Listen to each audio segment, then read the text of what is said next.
Hello everyone! Eto na naman ang panibago nating video. Nilinisan natin ang labahan at liguan ng mga tao dito sa aming barangay. Matapos nga ito ay nagluto na naman tayo ng isang napakasarap na pananghalian.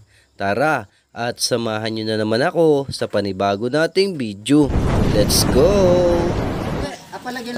Samahan natin. Project yan ng ano yan? Pinamalayan Maritime Foundation.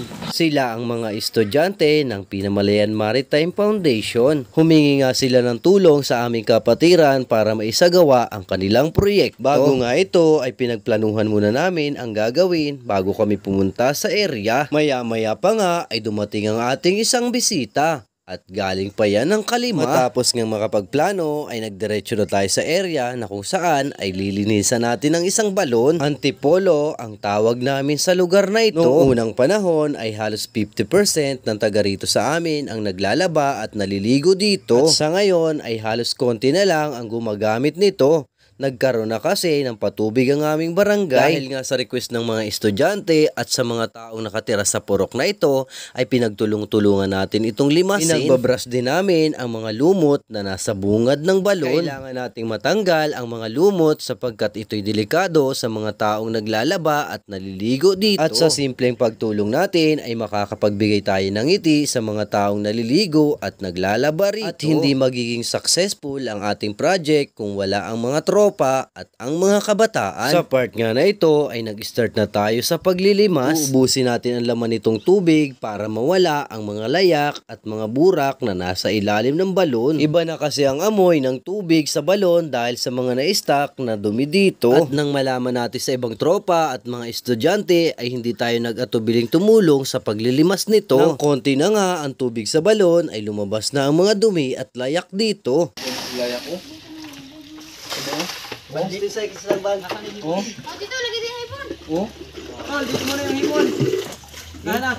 Ay, nakita mo kay Bara. Sa kailaliman nga ng balon ay natagpuan namin ang napakaraming putik at mga basura dito at sobrang napakakapal na rin ng manlik na nasa ilalim nito. Kaya naman pala nung one time na naligo tayo dito ay pinangati tayo. Nilinis nating mabuti ang ilalim nito. Pinagbabrush na rin ang mga bato para mawala ang mga lumot. Ang mga lumot na na-stock dito ay isa rin sa nagpapaamoy sa tubig sa balon. Kaya naman, nilinis natin ito ng maayos. At nang sa ganon ay malinis na ang ipanglalaba at ipanliligo ng mga taong gumagamit nito. Noon pa man ay tayo nang nangunguna sa paglilinis ng balon na ito. At ito rin ang aming simpleng banding ng mga tropa para maging kapakipakinabang sa aming lugar. At kalimitang si Papa ang nagpapamerienda kapag kami ay naglilimas at dito. Laking panghinayang din natin sapagkat hindi siya nakapasok ngayong eleksyon. Pero kahit ganun ang nangyari ay patuloy pa rin ang pagsuporta at pagtulong natin sa ating barangay. At tapos nga kami maglimas ay nagmerienda muna tayo. Merienda!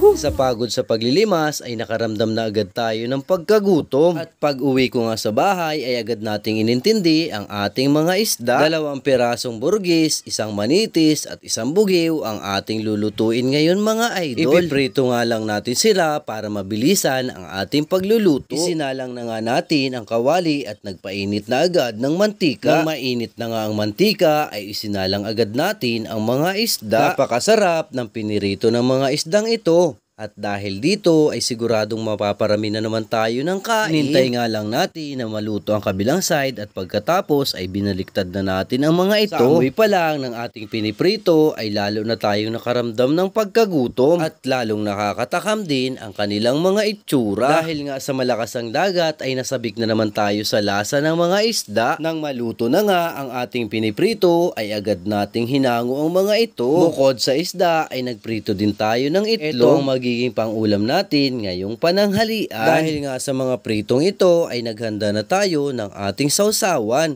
Suka at toyo ay katalo na dito. Shoutout nga pala sa lahat ng mga tumulong sa atin sa paglilimas sa Antipolo. Dahil sa inyo ay nakatulong tayo sa barangay kahit papaano. Sa lahat po ng nanonood at patuloy na sumusuporta sa ating mga vlogs ay maraming salamat po sa inyo. At ito po ang first bite ko para sa inyo.